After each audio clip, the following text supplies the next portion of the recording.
ಏರ್ಪೋರ್ಟಲ್ಲಿ ಬರ್ತಾ ಇರ್ಬೇಕಾದ್ರೆ ನನಗೊಂದು ಕಾಲ್ ಬರುತ್ತೆ, ಈ ಥರ ಚಾನಲಿಂದ ಮಾತಾಡ್ತಾ ಇದ್ದೀವಿ, ನಿಮ್ಮನ್ನು ಮಾತಾಡಿಸ್ಬೇಕು ಅಂತ. ಅದು ಏನಾದ್ರು ಹೇಳ್ಕೊಡ್ತಾರ ಎಲ್ರಿಗೂ, ಹೀಗೆ ಮಾಡಬೇಕು ಹಾಗೆ ಮಾಡಬೇಕು ಅನ್ನೋದೊಂದು ಥಾಟ್ಸ್ ಮೈಂಡಲ್ಲಿ ಇತ್ತು ನನಗೆ. ಹೊರಗಡೆ ಹೋದ್ಮೇಲೆ ಗೊತ್ತಾಗಿದ್ದು ಅಲ್ಲಿ ಏನು ಇಲ್ಲ, ಸ್ಕ್ರಿಪ್ಟೆಡ್ ಇಲ್ಲ ಉಂಟು, ಎಲ್ಲೋ ಇದನ್ನಪ್ಪ ಯಾಕೆ ಸುಮ್ಮನೆ ಇದು ಬೇಕಿತ್ತು ಅಂತ ಅನಿಸಿದುಂಟು ಆ ಕ್ಷಣಕ್ಕೆ. ಆಮೇಲೆ ಬರ್ತಾ ಬರ್ತಾ ಅವ್ರು ಹೇಳೋ ಮಾತುಗಳನ್ನೆಲ್ಲವನ್ನು ನಾನು ತಗೊಂಡು ನನ್ನಲ್ಲಿ ನಾನು ಬದಲಾವಣೆ ಕಂಡುಕೊಂಡಲ್ಲ. ಮತ್ತೆ ಯಾರೋ ಒಬ್ರು ಒಪಿನಿಯನ್ ಪಾಸ್ ಮಾಡ್ತಾರೆ ಅಂದ ತಕ್ಷಣ ಅವ್ರ ಜೊತೆಗೆ ಆರ್ಗ್ಯುಮೆಂಟ್ ಮಾಡೋದ್ರಲ್ಲಿ ಏನು ಲಾಭ ಇಲ್ಲ ಸರ್. ಮಧ್ಯರಾತ್ರಿ ನಾನು ಹೊರಗಡೆ ಬರ್ಬೇಕಾದ್ರೆ ಅವ್ರು ಒಂದು ರೀಸನ್ ಕೊಡ್ತಾರೆ.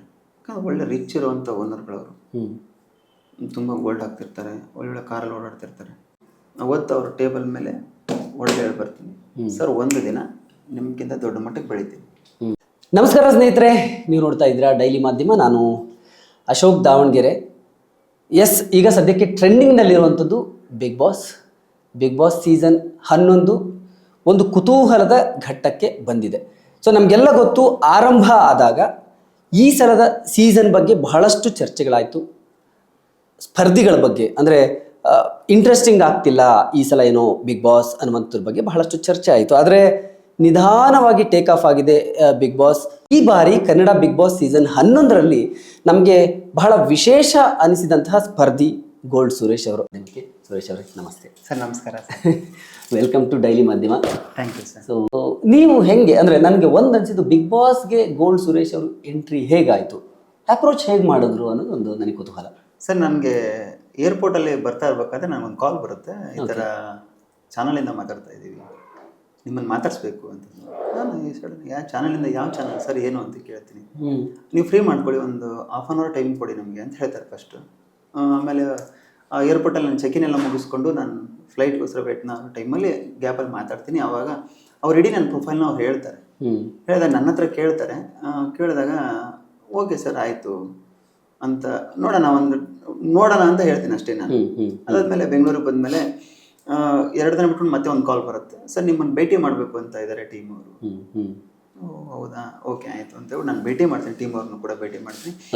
ಅವ್ರಿಗೆ ಎಲ್ಲೋ ನನ್ನ ಪ್ರೊಫೈಲ್ ತುಂಬ ಇಂಟ್ರೆಸ್ಟಿಂಗ್ ಆಗಿ, ನಾನು ಬೆಳೆದು ಬಂದ ರೀತಿ, ನಾನು ನನ್ನ ಜೀವನದಲ್ಲಿ ಏನೇನು ಕಷ್ಟಪಡ್ತೀನಿ ಇವೆಲ್ಲವನ್ನೂ ಕೂಡ ಅವ್ರಿಗೆ ತುಂಬ ಇಷ್ಟ ಆಗಿ, ಇಲ್ಲ ಒಂಥರ ಡಿಫ್ರೆಂಟ್ ಕ್ಯಾರೆಕ್ಟರ್ ಇದು, ಇದನ್ನು ಒಳಗಡೆ ಕಳಿಸೋಣ ಈ ಸಲ ಅಂತ ಅವ್ರು ನಿರ್ಧಾರ ಮಾಡಿಕೊಂಡು ಸುಮಾರು ಒಂದು 7 ಮೀಟಿಂಗ್ಗಳನ್ನ ಮಾಡ್ತಾರೆ. ಮಾಡಿದ್ಮೇಲೆ ನನ್ನನ್ನು ಅವ್ರು ಒಳಗಡೆ ಕಳಿಸ್ತಾರೆ. ನಾನು ಅಂದ್ಕೊಂಡಿರಲಿಲ್ಲ ಸರ್ ಹೋಗ್ತೀನಿ. ಓಕೆ, ಹಿಂದಿನ ಬಿಗ್ ಬಾಸ್ ಸೀಸನ್ಗಳನ್ನ ಫಾಲೋ ಮಾಡಿದ್ರ, ನೀವು ನೋಡಿದ್ದೀರಾ? ಎಲ್ಲೋ ಒಂದು ಕಡೆ ಫ್ರೀ ಟೈಮಲ್ಲಿ ನೋಡ್ತಾ ಇದ್ದೆ, ಅಷ್ಟು ಬಿಟ್ಟರೆ ಕಂಟಿನ್ಯೂ ಆಗಿ ಏನು ಫಾಲೋ ಅಪ್ ಮಾಡ್ತಿರ್ಲಿಲ್ಲ ಸರ್.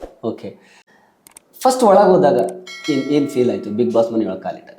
ಸರ್ ಮೋಸ್ಟ್ಲಿ ಅದು ಏನಾದ್ರು ಹೇಳ್ಕೊಡ್ತಾರ ಎಲ್ರಿಗೂ, ಹೀಗೆ ಮಾಡಬೇಕು ಹಾಗೆ ಮಾಡಬೇಕು ಅನ್ನೋದೊಂದು ಥಾಟ್ಸ್ ಮೈಂಡಲ್ಲಿ ಇತ್ತು ನನಗೆ. ಹೊರಗಡೆ ಹೋದ್ಮೇಲೆ ಗೊತ್ತಾಗಿದ್ದು ಅಲ್ಲಿ ಏನು ಇಲ್ಲ, ಸ್ಕ್ರಿಪ್ಟೆಡ್ ಇಲ್ಲ. ಸ್ಕ್ರಿಪ್ಟೆಡ್ ಅನ್ನೋದಕ್ಕಿಂತ ಅಲ್ಲಿ ಯಾವ ಸ್ಕ್ರಿಪ್ಟು ಬರಲ್ಲ ಸರ್ ನಮಗೆ. ಸ್ಕ್ರಿಪ್ಟ್ ಎಕ್ಸ್ಪ್ಲೇನ್ ಮಾಡೋದು ಹೋಗಲಿ, ಅದು ಯಾರು ಬರೋದು ಇಲ್ಲ ನಮಗೆ. ಒಂದು ಲೆಟ್ರ್ ಬರ್ತದೆ, ಆ ಲೆಟ್ರ್ ಏನು ಅಂತ ನಾವೇ ಓದಿ ನಾವೇ ಅರ್ಥ ಮಾಡ್ಕೋಬೇಕು ಅದನ್ನು. ಒಂದು ಟಾಸ್ಕ್ ಅಂತ ಬಂದಾಗ ಆ ಟಾಸ್ಕ್ ಏನು ಕೊಡ್ತಾರೆ ಬಿಗ್ ಬಾಸ್ ಅವರು ಅನ್ನೋದನ್ನ ನಾವೇ ಅದನ್ನು ಅರ್ಥ ಮಾಡ್ಕೊಂಡು ಆ ಆಟನ ಆಡಬೇಕು. ಬಿಟ್ಟರೆ ಬೇರೆ ಯಾವುದೇ ಥರದಲ್ಲಿ ವಿಷಯಗಳು ಬರ್ತಾ ಇರಲಿಲ್ಲ ನಮ್ಗೆ ಹೊರಗಡೆಯಿಂದ ಏನೋ ಕೂಡ. ಅದು ಬಿಟ್ಟರೆ ವೀಕೆಂಡಿಗೆ ಬರೋ ಸುದೀಪ್ ಸರ್. ಸರ್ ಹೊರಗಡೆ ಎಷ್ಟು ದೊಡ್ಡ ದೊಡ್ಡ ವ್ಯಕ್ತಿಗಳ ಜೊತೆಗೆ, ಬೇರೆ ಬೇರೆ ವ್ಯಕ್ತಿಗಳ ಜೊತೆಗೆ, ಬೇರೆ ಬೇರೆ ವ್ಯಕ್ತಿತ್ವದ ಜೊತೆಗೆ ನಾನು ಬೆರ್ತಿದ್ದೀನಿ. 17 ಜನ ಜೊತೆಗೆ ಬೆರೆಯೋದೇ ನನಗೆ ಕಷ್ಟ ಆಗಲ್ಲ ಅಂತ ನನಗೆ ಅನಿಸಿತ್ತು. ನಾನು ಹಾಗೆ ಇದ್ದೆ ಸರ್.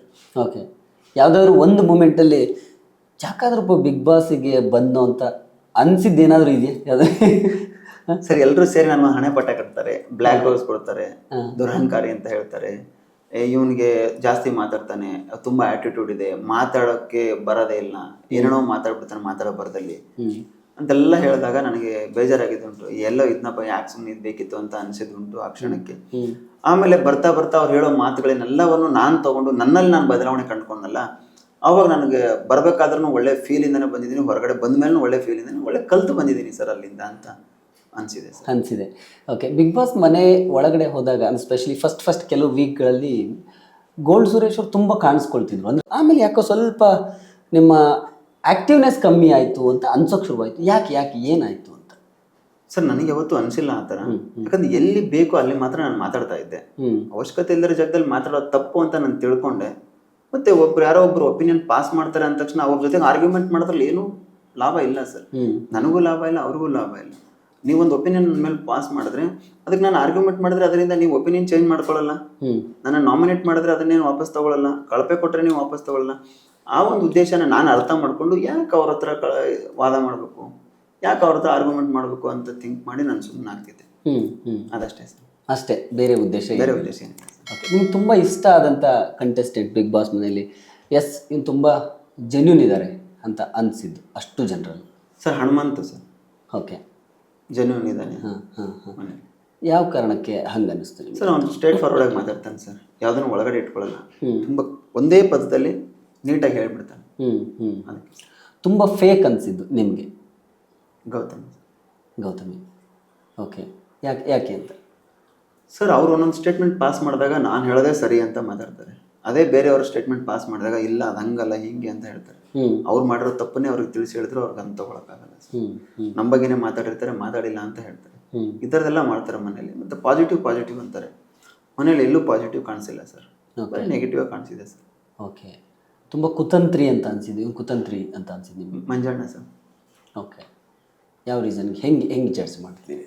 ಏನೋ ಒಂದು ಆಟದಲ್ಲಿ ಬಂದಾಗ ಮನೇಲಿ ಏನೋ ಒಂದು ಗುಂಪು ಕಟ್ಕೊಂಡು ಏನೋ ಒಂದು ಮಾತಾಡಬೇಕಾದ್ರೆ ಆವಾಗೆಲ್ಲೋ ಅನಿಸಿದೆ ಸರ್ ನಮಗೆ, ಏನೋ ಅವರು ಕುತಂತ್ರಿತನ ಮಾಡಿ ಆಟನ ಹಾಳು ಮಾಡೋ ಬರದಲ್ಲಿ ಗೆಲ್ಲೋ ಅಂಥದ್ದು ಇವೆಲ್ಲ ಮಂಜಣ್ಣ ಚೆನ್ನಾಗಿ ಮಾಡ್ತಿದ್ರು ಸರ್.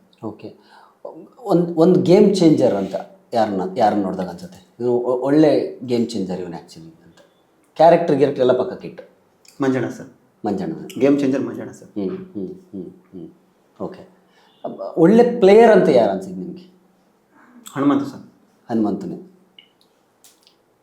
ಅವನು ಎಂಥ ಆಟ ಬರಲಿ, ಎಂಥ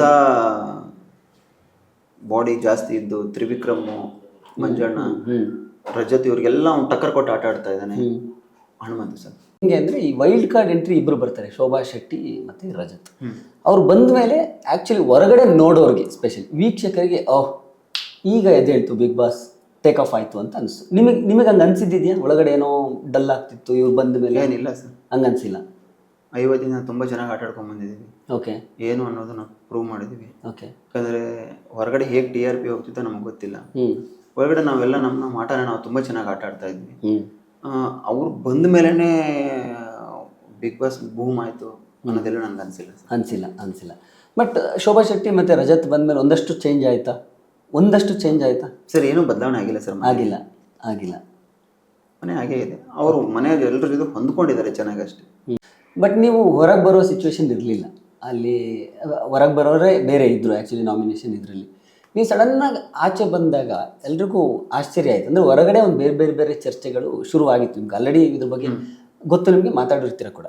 ಭಾಳಷ್ಟು ಚರ್ಚೆಗಳಾಯಿತು. ಏನಾಯಿತು ಅನ್ನೋದು ಯಾರಿಗೂ ಗೊತ್ತಿಲ್ಲ. ಏನು ಆ್ಯಕ್ಚುಲಾಗಿ ಏನು ರೀಸನ್? ಸರ್ ನಾನು ಹೋಗ್ಬೇಕಾದ್ರೆ ನನಗೊಂದು ಕ್ವಶನ್ ಮಾರ್ಕ್ ಇಟ್ಕೊಂಡು ಒಳಗಡೆ ಹೋಗಿದ್ದೆ. ಬಿಗ್ ಬಾಸ್ ಮನೆ ನಾನು ಹೋದರೆ ನನ್ನ ಬಿಸ್ನೆಸ್ನ ಯಾರು ನೋಡ್ಕೋತಾರೆ ಓಕೆ ಅನ್ನೋ ಕ್ವಶನ್ ಮಾರ್ಕಲ್ಲಿ ಒಳಗಡೆ ಹೋಗಿದ್ದೆ ನಾನು. ಅದ್ರ ಮಧ್ಯದಲ್ಲಿ ನಾನು ನನ್ನ ವೈಫ್ಗೆ ಬಿಸ್ನೆಸ್ನ ಹೋಗ್ತೀನಿ ನೋಡ್ಕೊಳ್ಳಿ ಅಂತೇಳಿ. ಬಟ್ ಅವ್ರಿಗೆ ನಿರ್ಧಾರ ತಗೊಳ್ಳೋದು ತುಂಬ ಕಷ್ಟ ಆಗುತ್ತೆ. ಒಂದಿಷ್ಟು ದಿನ ನಿರ್ಧಾರಗಳನ್ನ ತೊಗೊಂಡ್ರು, ಮಾಡಿದ್ರು. ಸಣ್ಣ ಪುಟ್ಟ ನಿರ್ಧಾರಗಳನ್ನ ತೊಗೊಂಡ್ರು, ದೊಡ್ಡ ನಿರ್ಧಾರಗಳನ್ನ ಅವ್ರ ಕಡೆಯಿಂದ ತೊಗೊಳಕ್ಕಾಗಲಿಲ್ಲ. ಅದಕ್ಕೋಸ್ಕರ ನಾನೇ ಬರಬೇಕಾಯ್ತು ಸರ್. ಏನಾಗುತ್ತೆ ಅಂದರೆ ನಾನು ಅಷ್ಟು ವರ್ಷಗಳು ನಾನು ಒಬ್ಬನೇ ಬಿಸ್ನೆಸ್ನ ನೋಡ್ಕೊಂಡಾಗ ಅವ್ರಿಗೆ ಇದ್ರ ಬಗ್ಗೆ ಏನೂ ಗೊತ್ತಿಲ್ಲ, ಗಂಧ ಗಾಳಿ ಗೊತ್ತಿಲ್ಲದೆ ಇರೋ ಟೈಮಲ್ಲಿ ಅವ್ರಿಗೆ ನಿರ್ಧಾರ ತೊಗೊಳೋದು ತುಂಬ ಕಷ್ಟ ಆಗುತ್ತೆ. ಆ ಒಂದು ರೀಸನ್ಗೋಸ್ಕರ ನಾನು ಹೊರಗಡೆ ಬಂದೆ ಸರ್. ಓಕೆ, ಬಟ್ ಹೊರಗಡೆ ಬೇರೆ ಥರದೇ ಒಂದು ಚರ್ಚೆ ಆಗ್ಬಿಟ್ಟಿತ್ತು. ಅದ್ರ ಬಗ್ಗೆ ನಿಮ್ಗೆ ಏನು ಅನ್ಸುತ್ತೆ? ಬೇಸರ ಇದೆಯಾ ಸರ್? ಎಲ್ಲ ಊಹಾಪೋಹಗಳು. ಬೇಸರ ಏನಿಲ್ಲ ಸರ್, ಊಹಾಪೋಹಗಳಿಗೆಲ್ಲ ನಾನು ತಲೆ ಕೊಡಲ್ಲ ಸರ್. ಅಲ್ಲ, ಸ್ಪೆಷಲಿ ನಿಮ್ಮ ತಂದೆಯವ್ರ ಬಗ್ಗೆ ಒಂದು ಬಹಳ ಚರ್ಚೆ ಆಗ್ಬಿಡುತ್ತೆ ಸಡನ್ನಾಗಿ. ಅದನ್ನು ನಿಮ್ಗೆ ಕೇಳಿದಾಗ ಏನು ಅನಿಸ್ತು ಆಚೆ ಬಂದಾಗ ಆ ವಿಚಾರ ಕೇಳಿ? ಇವೆಲ್ಲ ಅಂದರೆ ವಿಷಯದ ಮಾಹಿತಿ ಕೊರತೆಯಿಂದ ಇವರೆಲ್ಲ ಮಾಡ್ತಿರ್ತಾರೆ ಸರ್. ಏನು ಅವ್ರ ಬಗ್ಗೆ ಕಮೆಂಟ್ ಮಾಡಿ ನಾನು ಏನು ಮಾಡಂಗಿದ್ದೀನಿ ಸರ್? ಅವರು ಆಮೇಲೆ ಅವರೇ ಬಂದು ಕ್ಷಮೆ ಕೇಳ್ತಾರೆ ಹೊರಗಡೆ. ನನ್ನ ತಂದೆಯವರು ಬಂದು ಸ್ಟೇಟ್ಮೆಂಟ್ ಕೊಡ್ತಾರೆ ಏನೂ ಆಗಿಲ್ಲ ಅಂತ. ಅದನ್ನಷ್ಟಕ್ಕೆ ಬಿಟ್ಟಿದ್ದೀನಿ ಸರ್, ಅದನ್ನೇನು ಜಾಸ್ತಿ ಮನಸ್ಸಿಗೆ ಹಚ್ಕೊಂಡಿಲ್ಲ ಸರ್. ನಾನು ಒಬ್ಬ ವ್ಯಕ್ತಿಗೆ ಆ ಥರ ಹಬ್ಬಿಸಿದಾಗಲೂ ಕೂಡ ಆಯುಷ್ ಜಾಸ್ತಿ ಆಗುತ್ತಂತೆ. ಒಳ್ಳೆಯದಾಗಲಿ ಸರ್. ಓಕೆ, ನಿಮ್ಮ ಹೆಸರೇ ಗೋಲ್ಡ್ ಸುರೇಶ್. ನೀವು ನಿಮ್ಮ ಐಡೆಂಟಿಟಿನೇ ಆ ಒಂದು ಗೋಲ್ಡ್ ಆರ್ನಮೆಂಟ್ಸ್ಗಳನ್ನ ನೀವು ಹಾಕ್ಕೊಳ್ಳೋದು. ಈ ಕ್ರೇಜು ಹೆಂಗೆ ಶುರುವಾಗಿದ್ದು ಅಂತ ಅಂದರೆ ತುಂಬ ವಿಶೇಷ ಇದೆ ಆ್ಯಕ್ಚುಲಾಗಿ. ಹೆಂಗೆ ಶುರುವಾಯಿತು ಸರ್? ಒಂದು ಕಂಪ್ನಿಯಲ್ಲಿ ಕೆಲಸ ಮಾಡ್ಬೇಕಾದ್ರೆ ಕಂಪ್ನಿಯಿಂದ ಮಧ್ಯರಾತ್ರಿ ನಾನು ಹೊರಗಡೆ ಕಳಿಸ್ತಾರೆ ಓನರ್ಗಳು. ಎಷ್ಟನೇ ಇಸ್ವಿ ಇದು? 2017 ಸರ್. 2017 ಸರ್. ನೀವು ಅವಾಗ ಕೆಲಸ ಮಾಡ್ತಿದ್ರಿ? ಎಂಪ್ಲಾಯ್ ಆಗಲ್ಲ, ಪ್ರಾಜೆಕ್ಟ್ ತೊಗೊಂಡು ನಾನು ಹ್ಯಾಂಡಲ್ ಮಾಡ್ತಾ ಇದ್ದೆ. ಓಕೆ. ಬಿಸ್ನೆಸ್ ಅವಾಗೇ ಸ್ಟಾರ್ಟ್ ಆಗಿತ್ತು. ಮಧ್ಯರಾತ್ರಿ ನಾನು ಹೊರಗಡೆ ಬರ್ಬೇಕಾದ್ರೆ ಅವ್ರು ಒಂದು ರೀಸನ್ ಕೊಡ್ತಾರೆ. ಒಳ್ಳೆ ರಿಚ್ ಇರುವಂಥ ಓನರ್ಗಳವರು, ತುಂಬ ಗೋಲ್ಡ್ ಹಾಕ್ತಿರ್ತಾರೆ, ಒಳ್ಳೊಳ್ಳೆ ಕಾರಲ್ಲಿ ಓಡಾಡ್ತಿರ್ತಾರೆ. ಹೇಳ್ತೀನಿ ಅವ್ರಿಗೆ ಹೊರಗಡೆ ಹೋಗ್ಬೇಕು ಅಂದಾಗ, ಸರ್ ಆಯಿತು ಹೊರಗಡೆ ಹೋಗ್ತೀನಿ, ನಾನು ದುಡ್ಡು ಕೊಡಿ ಸರ್ ಹೊರಗಡೆ ಹೋಗ್ತೀನಿ.